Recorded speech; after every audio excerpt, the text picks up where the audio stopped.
Welcome to VSB News Online for Wednesday, December 17th. I'm Peter Cattell. History was made in the Senate today when gaming became a legal entity for the first time in 4 centuries. And in keeping with such a development, senators made a meal of the 120-page document. Independent Senator James Jardine provided his usual balanced appraisal of the pros and cons. This is a bit of a leap into the dark, if you will. A leap of faith, because we haven't had casinos here before. We read so much about casinos online, those that have been successful, those that have not, oversaturation in the East Coast markets, and I think the government is being cautious by limiting the number of licenses that it's given, because this is a leap of faith. This is an experiment to some extent to see how it goes. You want to see Bermudians do well out of it? Absolutely. I mean, I think one of the key points to remember from the presentations in February is the minister said that each gaming resort would employ somewhere in the region of 1,100 people during the construction phase and 900 plus once the resort had been completed. And those are jobs for Bermudians in all areas that we so desperately need, with over 2,000 Bermudians out of work at the moment. So even one of these gaming resorts would be a tremendous boost for Bermuda, not only in terms of jobs, but hopefully in terms of revenue for the government as well. Yeah, this is a good place to make decisions like this, or would a referendum have been a little bit more democratic? Well, I think there's been a lot said about promises of a referendum, and I do have some sympathy for that. People were promised a referendum, and for a number of reasons it didn't happen. I think what's important is that governments are elected to represent the people. The government did not just plow ahead without having conducted some polls. In fact, I believe there were 3 polls conducted which indicated that a significant majority of Bermudians were in favor of resort gaming. I think referendums do have a place, there's no question about it. But governments change their mind for any number of reasons, and I think, as I say, there was at least some polls conducted which indicated the majority were in favor. But opposition leader Senator Diallo-Rabane was disturbed by the broken promise to hold a referendum and the news that the proposed new St. George's Hotel, which seeks a casino license, will be half the size of what was originally suggested. I will always maintain that something as fundamental as allowing gambling on an island that has traditionally rejected it is the opportunity for us to get the voice of the people, and without a doubt, you know, because I spoke to polls and the like, and we say a sample, or the sample that they use for polls is 400, and I pointed out that that is less than 1% of the voting public, the registered voting public. So when you have a sample of 400 people, and the brief also spoke to 70% of people approve, 70% of people approve. The latest poll that was conducted was done by Profiles, which I read last night, and it had 51.2% or something like that. It was a shade under 52% of people approve. So these polls that say, so what we have here is, when you're talking about a small sample of 400 people, depending on the question, depending on the day that is asked, and all these other factors, you're going to get this wide variety. However, you have a referendum, you're then given a solid mandate by the electorate, because they're all given a chance to voice their opinion. And you cannot deny that having a referendum was a better way to go than conducting polls, which has a sample rate of 400 people out of the 43,000 plus voting public that we have. And as you said, it would have passed in the referendum anyhow. I'm confident that the referendum would have passed. You know, not having it is only done, what we've seen that this government seems to enjoy doing, is making even the most smallest tasks as difficult as possible. But I suppose there's some wonderful hotels coming as a result. Well, that's what they told us. We also spoke to, it's interesting because last Friday the Minister of Tourism announced that the Desirado Group had snagged St. Regis of the Sheraton Group as to be the hotelier for this hotel. But what escaped us was the original announcement in May had 230 odd room hotel being built. The announcement on Friday lists a hotel with 122 rooms. That's a 100% decrease in the number of rooms. Government leader Senator Michael Fay thought that the benefits of more jobs, more hotels, and more tourists were well worth the candle. What we're trying to do is demonstrate to the community that we have fulfilled a promise, and that was to see gaming. and we have done enough in terms of putting protections in place with regulations to come to protect problem gamers, but also restricted to integrated gaming resort or integrated resorts that has a gaming component to it. And we put in restrictions in terms of the numbers of rooms, the minimum number of rooms for these types of resorts. It's important to note and make sure it's incredibly clear, because there seemed to be some doubt expressed in another place that whilst the minister responsible for tourism obviously will be able to designate the number of sites that might be appropriate, it's actually the commission that grants the license, and that's incredibly important. The other point that has been made is that in some way perhaps this may not be giving a lot of opportunity to Bermudians, and I want to put that to rest as well. This type of legislation gives now opportunities for many Bermudians to get employment as these resorts start to open, as they start to open gaming facilities, job opportunities, and of course all the wonderful knock-on effects that has when there's more money circulating in the economy, when more people are employed.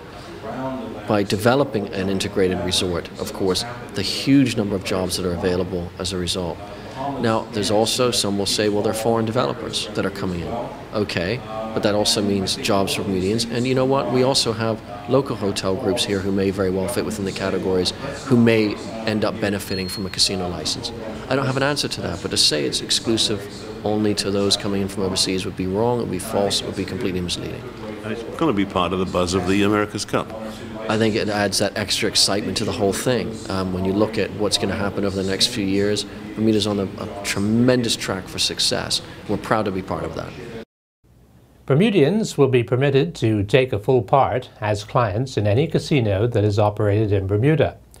But there will also be protocols under which, for example, a family member of someone addicted to gambling will be able to step in and have them banned from admission. This was one of the assurances that came from new government Senator Vic Ball, making his swan song as Junior Minister of Tourism in piloting the gaming bill through the upper house. Bermudians will be able to go in, but they'll be spoken of in the regulations as well. I'm sure there will be some sort of fee for Bermudians to go in, and there will also be exclusions, so not everyone is going to be able to go in, but they would also be spoken of in the regulations that's to come. That's to cover any concerns about gambling, gamblerholics, I suppose we call them. Yeah, there will be four exclusions. One is self-exclusion, two is a commission exclusion, three is a exclusion by a family. If a family member is, has a problem with gaming, someone in their family can come and suggest that they be excluded. And there's also a fourth. Has this been done anywhere else in the world, keeping an eye on the community?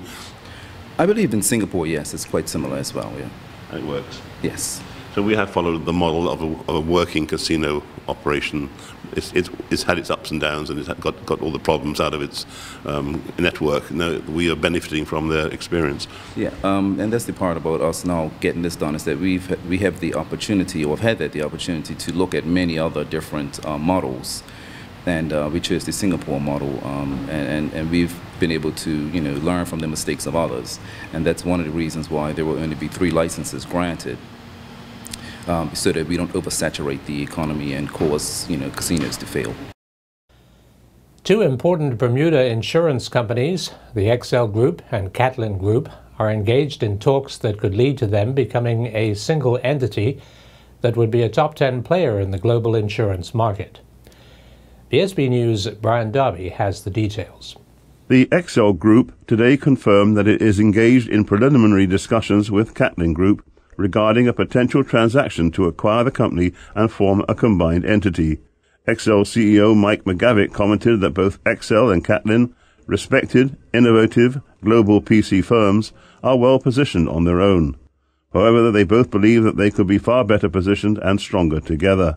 They see this transaction as deeply accelerating the strategies of both companies.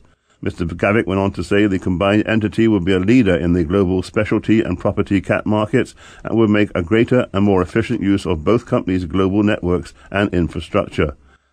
As Catlin is the leading presence at Lloyd's, the combination would immediately expand many of the lines of business in which XL has recently invested. In the increasing competitive reinsurance market, the combined company would be a top 10 player. thereby increasing its alternative capital opportunities and overall relevance to clients and brokers. The proposed transaction is expected to result in attractive economies starting in the first year and long-term value for shareholders. Ryan Darby reporting for VSB News. There will be an extraordinary tribute paid on the steps of City Hall at lunchtime tomorrow to the 30 people who have lost their lives to gun violence in the past 11 years. VSB News' Chris Lodge tells us who is behind the gesture. Volunteers will lie outside City Hall as if shot dead while a name is read each minute from the list of the dead. The event is known as 30-30 Thursday. It's being held by Mount Zion AME Church. Franklin Smith, the pastor, says we refuse to accept as a norm the devaluing of our lives by those who do not value their own lives. To those who are involved in the violence, you are not our enemies, you are our sons. Volunteers will gather at 11:45 on Thursday morning in front of City Hall with 30 minutes of solidarity with all those affected to commence at noon. There will be a statement of purpose, there will be no speeches, and every minute for 30 minutes, a name of a shooting victim will be called and declared that their lives mattered. That's 1 minute for every victim. Finally, a statement to remind the wider community that the church's arms and doors are always open and that the church is a positive force for prevention and to consider the church as a safe space for our youth and their families. I'm Chris Lodge, VSB News. And we'll be back with more news right after this. The Marketplace Food Court is you and your family's one-stop shop. Start your day at the breakfast bar with omelets made to order and traditional Bermuda codfish breakfast. The chefs will cook lunch and dinner to your liking.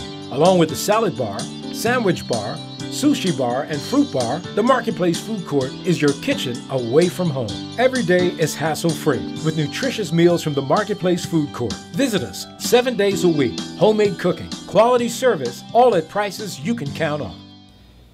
It may not be widely known, but Bermuda passed whistleblower legislation some 3 years ago, and it appears to be working well. As a result, the government has added charities and the Health Council to the categories in which people who reveal the existence of corruption and malpractice can be assured of job protection. Senator Michael Fay piloted the bill through the Senate this morning. As you constantly review various acts and you're looking at legislation that we're passing, and we've been speaking about charities now for a year and a half as we've gone through the process of a completely revamped act which comes into force in January, we also thought it would be very important to add to the current whistleblowing legislation charities commissioners and the Registry General as individuals that someone can whistleblow to about nefarious practices, say, within charities, without fear of losing their jobs or having financial penalty against them if they make that disclosure. These are people that you can make those protected disclosures to without fear of repercussion.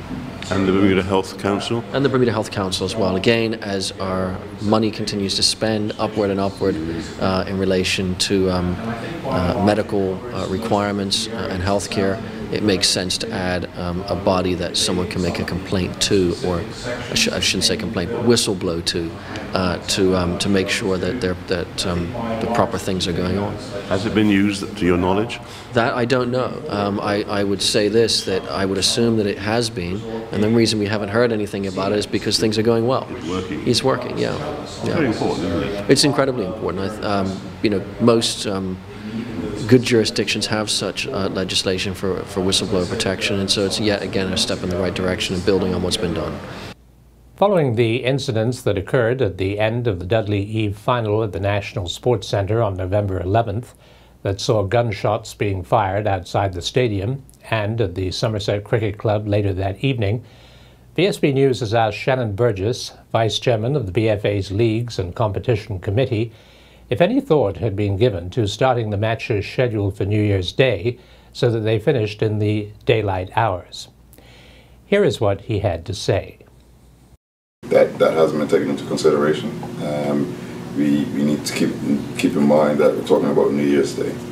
Some people would like to enjoy time with their families on New Year's Eve. Mm-hmm. And so I don't think a start anytime earlier than 12 o'clock is reasonable. We've engaged our national security advisor and we'll put some things in place. The student art competition at the Bermuda National Gallery is more than just a competition. It's the result of a learning experience. Museum Director Lisa Howie tells VSB's Charles Webb that since it opened in early December, the exhibition is attracting wide family interest. The response for the exhibition has been excellent. We have obviously parents and families of the children and their teachers and schools coming to see the artwork, but for our visitors, it's a great opportunity too to see what are the young people in Bermuda thinking about and expressing when addressing a particular theme. And this year the theme is water. Water is me. The exhibition this year is also in partnership with the Bermuda Zoological Society and Green Rock. And BZS did a fabulous outreach of allowing students to join them on a snorkel water exploration activity, and that they then took that experience back to whether their homes or their classrooms to generate the artwork. So great partnership with them, and then through Green Rock we had students and teachers thinking further about environmental protection. So this is not only helping with the art, but it's also teaching them about the environment?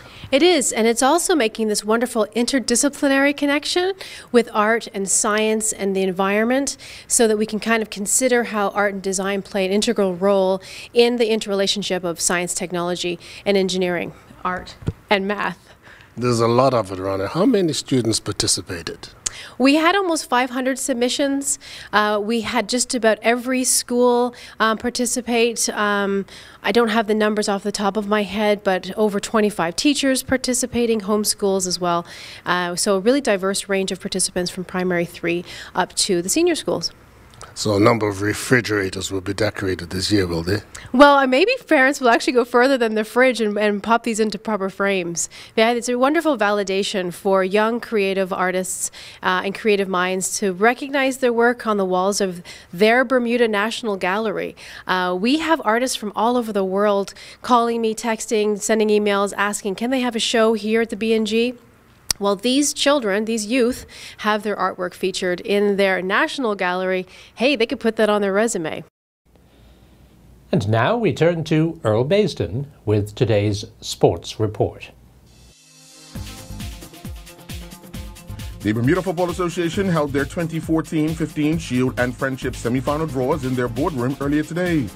Shannon Burgess, the vice chairman of the Leagues and Competition Committee, announced the draw. On the 26th at Wellington, we'll have Somerset Bridge versus Young Man Social Club at 12 o'clock. And at 2:30, the Friendship semifinal will be Somerset Cricket Club versus Robinwood. Saturday, December 27th at 12 o'clock, there will be Derbyshire Colts versus BAA. And at 2:30 will be Dendytown versus PHC at Bernard's Park. Young players from across the island will get the opportunity to enhance their skills in the sport of tennis thanks to the sponsorship of KPMG. Coolidge Place, the president of the Bermuda Lawn Tennis Association, tells us more.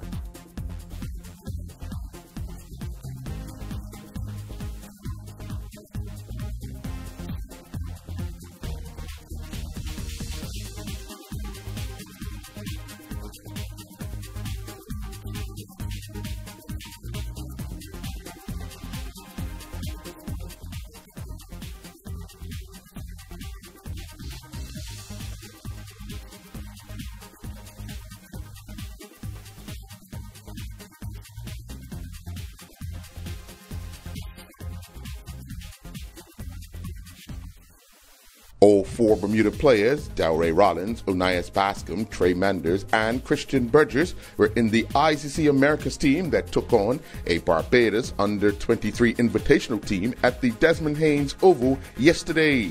The ICC Americas team won the toss and decided to bat, and they scored 110 for 7 in their allotted 20 overs. They then restricted the Barbados Under-23 invitational team to 88 for 7 in their allotted 20 overs. During the ICC Americas innings, Stephen Taylor from the United States of America was the top scorer with 44.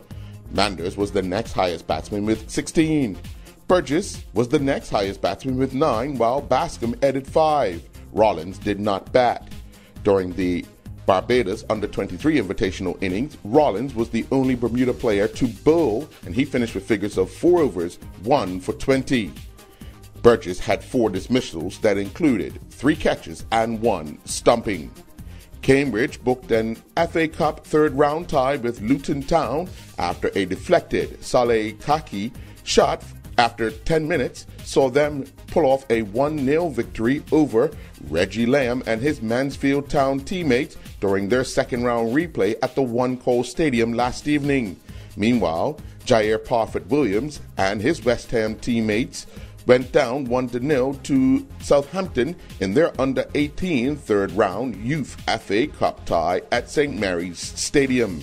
West Ham had taken the lead with Josh Pax scoring from a Parfitt-Williams in-swinging corner. However, Southampton scored twice to advance.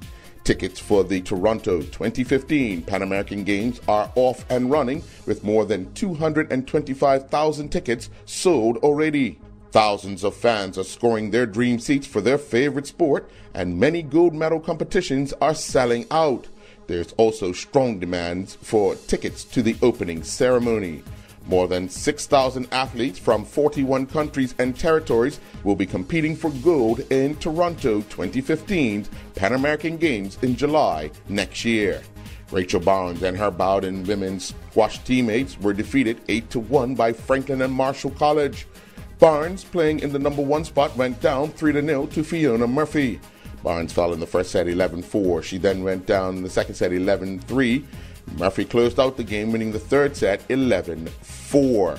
The Bermuda Basketball Association are looking forward to a busy 2015, with things heating up right at the end of the first month of the year.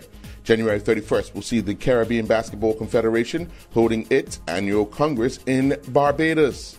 March 10th through to the 15th, the men's national select team will compete against a Guyana select team in Guyana.